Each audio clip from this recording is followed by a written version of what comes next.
Dia datang ke Madinah khusus nyebarin syubhat. Jadi hal-hal yang membingungkan umat. Dia bukan tanya Umar, ada Umar, dia bukan tanya Abdullah bin Abbas, Abdullah bin Umar, Abu Hurairah, Ali, Uthman, masih banyak sahabat, enggak, dia enggak datang.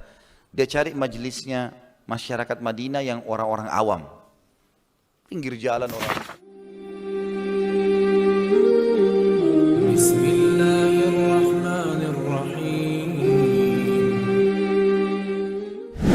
Saya kasih contoh Umar bin Khattab, kisahnya luar biasa gitu, banyak sekali.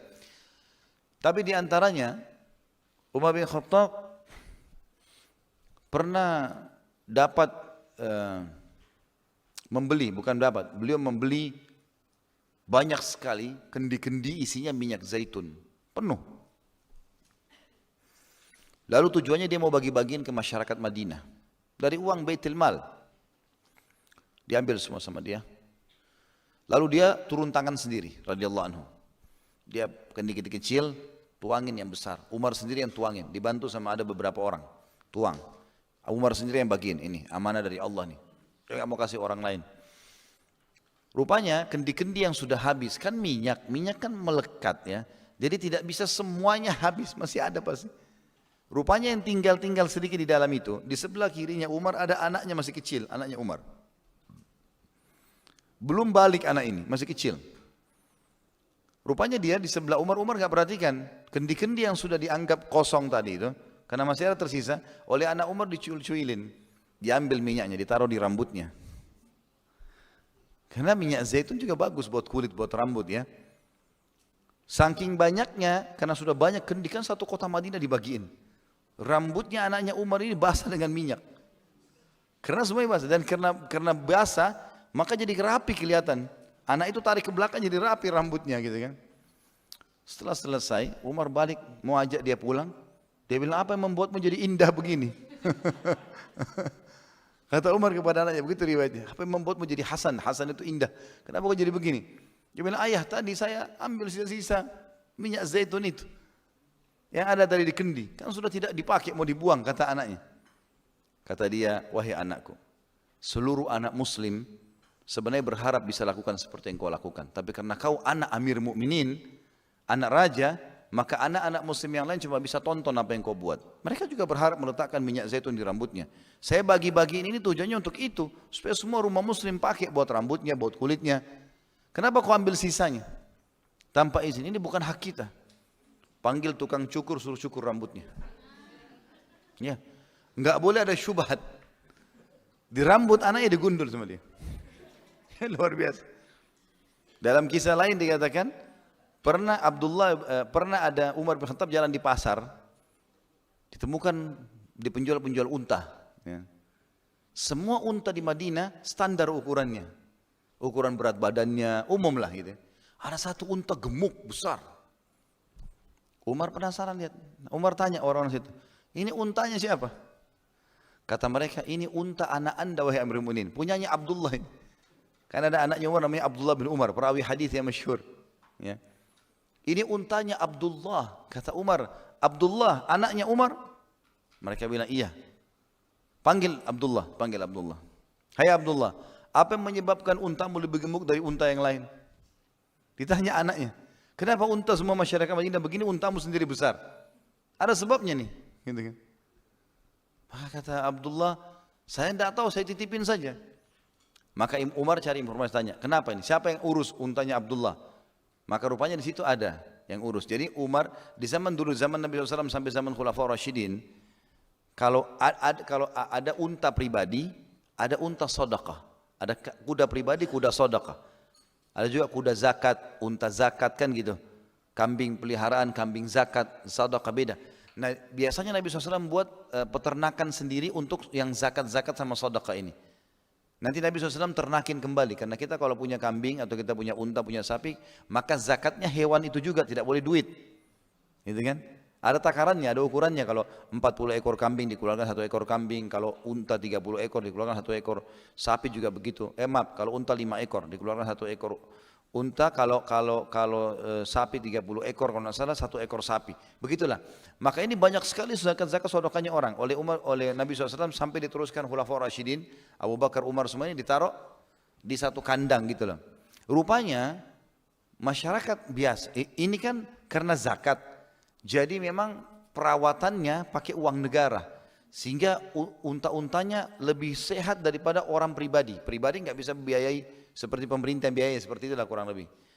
Khusus untanya Abdullah bin Umar ini, itu kalau lagi lewat, orang tahu ini untanya Abdullah bin Umar. Mirip kalau kita anak pejabat, mobilnya lewat, orang tahu ini mobilnya si fulan, gitu kan. Rupanya untanya Abdullah bin Umar ini suka masuk nyelonong ke peternakannya zakat ini, hewan zakat. Jadi makannya lebih banyak. Begitu luar biasa. Dan itu ketahuan oleh Umar. Langsung kata Umar apa? Oh, gara-gara kamu anaknya Amir Mukminin, sehingga untamu nyelonong masuk ke sana nggak ditegur, ya. Ambil unta itu, jual, disuruh jual, uangnya masukkan Baitul Mal, nggak ada lagi punya Muhammad Abdullah. Dia gemuk bukan karena kamu ini, karena makanan orang, nggak boleh. Luar biasa mereka jaga. Terbentuk pribadi ini dengan keyakinan itu loh. Padahal Umar zaman dulu nggak kayak kita loh sekarang, teman-teman. Sekarang kita teknologi, ini handphone, ini apa yang tidak ada di sini. Kita bahkan di atas ranjang bisa transfer duit, bisa bangun masjid di malam hari mau tidur. Apa saja kita mau buat sekarang, seluruh dunia mau bantu Palestina, SMS banking, internet banking bisa. Zaman dulu orang bagaimana? Berapa tahun lalu lah sebelum ada internet banking, 10 tahun lalu barangkali ya, kita masih harus ke ATM. Sebelumnya malah kita harus antri di bank dan lebih mundur lagi. Sekarang sudah lebih mudah orang dapat amal saleh. Kan gitu. Dan ini luar biasa. Kita sekarang ini mengalahkan kehidupannya raja-raja dulu loh. Masih ingat saya kasih contoh kemarin kan? Hah? Sudah saya kasih contoh belum? Yang Qarun. Qarun itu dia selalu simpan harta dengan peti-peti besar. Qarun tidak pernah berpikir kalau sekarang kita punya ATM. Qarun itu harus simpan di gudang, satu petinya diangkat puluhan laki-laki yang kuat-kuat. Itu karena tidak ada bank, nggak ada. Kita sekarang miliaran satu ATM. Dia tidak pernah tahu kalau kita sekarang lebih hebat dari dia hidupnya. Bahkan seluruh manusia di zaman sekarang. Kaisar Romawi dulu itu ada orangnya ahli khusus untuk merakit bulu. Khusus. Bulu-bulu hewan dicari, dirakit dengan rapi sampai jadi besar, bulu besar untuk kipasin dia. Supaya rasa dingin. Kaisar Romawi tidak tahu sekarang kita punya AC. Pencet selesai, dingin. Kita lebih hebat dari Kaisar ya. Kisra dulu, Persia, itu kalau mau minum dia pakai kendi itu dari tembikar asli. Itu Kisra keluarkan instruksi khusus bahan ini nggak boleh ada yang pakai, dia sendiri. Itu kalau ditaruh berapa menit jadi dingin airnya. Orang-orang di sekitarnya cemburu lihat Kisra minum dingin. Kita sekarang 300.000 dapat dispenser. Semua orang bisa dapat. Berapa tahun lalu orang pergi haji masih pakai kapal laut. Saya dengar dari orang-orang tua dulu di Makassar ya. Saya lihat nenek-nenek dulu saya sempat waktu saya masih kecil. Kalau mereka cerita pergi haji dulu sebelum kemerdekaan gitu ya. Itu 2 bulan naik kapal. Bahkan kadang-kadang sudah salaman sama orang tuanya, keluarganya mungkin mati nih dihantam ombak mati. Kita sekarang duduk di dalam pesawat AC 9 jam sudah sampai Jeddah. Orang sekarang bisa pergi umrah balik lagi. Gampangnya gitu ya. Mudahnya. Jadi kemudahan ini jangan disia-siakan. Ini luar biasa. Umar bin Khattab juga pernah menerima teman-teman sekalian. Ukuran takaran besar. Misk namanya. Minyak wangi. Tapi serbuk. Serbuk dari Mesir. Tapi dalam bentuk bongkahan batu. Ya, entah bagaimana mereka buat itu. Tapi yang jelas seperti itu riwayatnya. Dan saking besarnya dikirim oleh Amr bin As dari Mesir. Kemudian Umar disuruh kasih Umar. Umar ini nggak pernah pakai buat dia pribadi. Dia bilang sama istrinya, ini wangi sekali, besar begini. Kita harus bagikan umat Islam. Saya berharap ada wanita muslimah yang mau bersedekah dengan tenaganya. Ini kerjanya perempuan nih. Hancur-hancurin, tumbuk-tumbuk gitu ya. Maka nanti ditaruh di wadah kecil bagiin masyarakat. Kata istrinya, oh ya Amir Mu'minin, tidak usah cari orang lain, saya siap. Gak ada bayaran, gak ada apa, saya mau cari pahala. Baiklah. Umar pergi aktivitas urusan pemerintahan, malam baru pulang ke rumah. Seperti biasa laki-laki mungkin aktif maka pulang. Malam istri saya bilang, alhamdulillah sudah selesai tugas saya tadi. Oh, Masya Allah kata Umar, bagus sekali, mudah-mudahan jadi pahala. Begitu Umar mendekat, Umar cium bau wangi itu di istrinya. Dia tanya, Umar tanya, dari mana wangi-wangianmu ini? Tadi waktu saya lagi pecah-pecahin itu, kan banyak di tangan saya serbuknya. Daripada saya cuci, dibuang percuma, saya gosok di jilbab, di baju saya, gosok di cadar saya. Kata Umar, subhanallah, istriku itu tidak halal buat kita. Sini saya bantu kamu. Kita sama-sama cuci, dicuci sama Umar. Bajunya istrinya, cadarnya semua dicuci sama Umar. Umar bantu cuci. Takut itu jangan sampai tidak halal buat dia, bayangin. Itu digosok sama Umar. Sudah selesai badannya istri juga digosokin. Masih bau. Kata Umar, masih wangi nih. Ayo kita cari tanah, ambil tanah. Digosok pakai tanah. Untuk hilangin itu gara-gara takut syubhat. Coba bagaimana Umar itu ciri orang yang beriman sama Allah apa adanya. Udah, Allah ada, ya sudah. Allah halalkan, ya sudah nikmati. Allah larang, ya sudah tinggalkan. Bahkan Umar tegas. Ini Allah perintahin, patuhi, tidak mau dihukum sama Umar. Ada satu teman-teman sekalian, orang ini suka sebarin syubhat. Syubhatnya luar biasa. Jadi dia bukan mau belajar agama dari ulama, enggak. Ada sahabat hidup di zaman khilafahnya Umar nih. Dari Irak dia datang. Dia datang ke Madinah khusus nyebarin syubhat.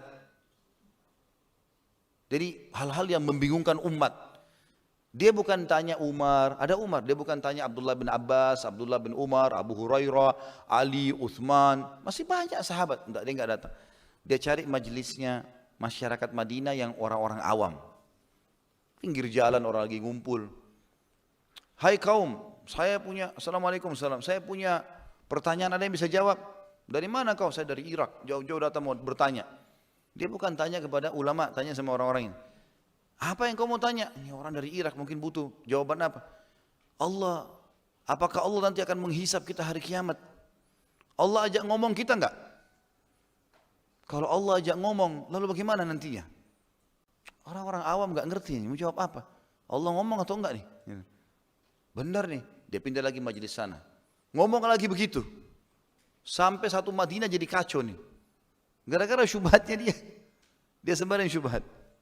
Akhirnya dilaporkan kepada Umar bin Khattab. Ya Amir Mu'minin, ada orang datang dari Irak ini, ngacoin kita semua. Sana lempar syubhat, sini lempar syubhat. Kita panggil sama Umar. Lalu Umar tanya, ada apa denganmu? Kau dari mana? Dari Irak. Kenapa? Dia bilang, saya punya pertanyaan. Apa? Apakah Allah akan menghisap kami dengan bertanya pada hari kiamat? Kata Umar, iya. Allah akan berbicara dengan kemahamuliaannya dan kesempurnaannya. Allah akan bertanya dan menjawab. Allah akan bertanya dan mendengar jawaban hambanya. Dengan bahasa apa saja. Maka kata Umar, sudah jelas buat kamu? Sudah jelas, dia bilang. Maka kata Umar bin Khattab, panggil tukang cambuk. Panggil. Buka bajunya orang ini, cambuk belakangnya. Ini cambukan karena kamu bukan datang kepada saya. Bukan datang kepada Uthman, bukan datang kepada Ali, bukan datang kepada Abu Hurairah, bukan datang kepada Abdullah bin Abbas. Banyak ulama, ngapain kau datang ke majelis ini sebarin macam-macam? Kenapa bukan bertanya pada ulama? Cambukan ini untuk itu. Cambuk. Sudah selesai, Umar bilang buka imamahnya. Buka. Hantam kepalanya. Cambuk kepalanya. Sudah dicambuk kepalanya, kata Umar, masih ada syubhatmu? Dia bilang tidak ada lagi. Sudah tidak ada lagi syubhatnya. Udah. Sampai orang itu disuruh pulang ke Irak. Pulang ke Irak. Sampai Umar bin Khattab mati. Uthman bin Affan juga sudah mati.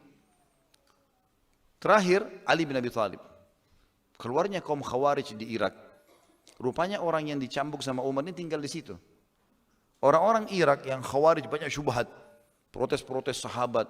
Sampai kan Khawarij yang membunuh Uthman, yang membunuh Ali. Sahabat-sahabat dibunuh yang mulia. Yang jelas-jelas dimuliakan dalam sejarah Islam. Khulafaur Rasyidin. Dijamin masuk surga gitu. Mereka bunuh syubhat. Karena mereka anggap dirinya lebih alim. Nah, Ibnu Maljam itu yang membunuh Ali bin Abi Thalib. Dia waktu bunuh Ali dia bilang ini pendekatan diri saya kepada Allah. Bayangin. Membunuh Ali bin Abi Thalib dia bilang pendekatan diri, syubhat. Enggak belajar dari para ulama, jadi ngaco ini. Ya.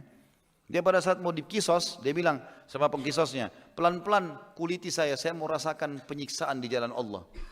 Padahal dia dikisos karena membunuh seorang mukmin, sahabat Nabi, anak mantunya Nabi SAW. Ini ngawur ini. Seperti itulah banyak orang sekarang bom sana sini anggap dirinya benar. Syubhat semua di otaknya nih. Rupanya orang-orang yang mau membunuh Ali bin Abi Thalib, memerangi Ali bin Abi Thalib dari kaum Khawarij, sempat aja ini orang yang dicambuk sama Umar.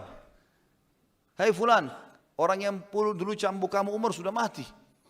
Kami sekarang mendukung banyak idemu, kami juga punya banyak syubhat nih.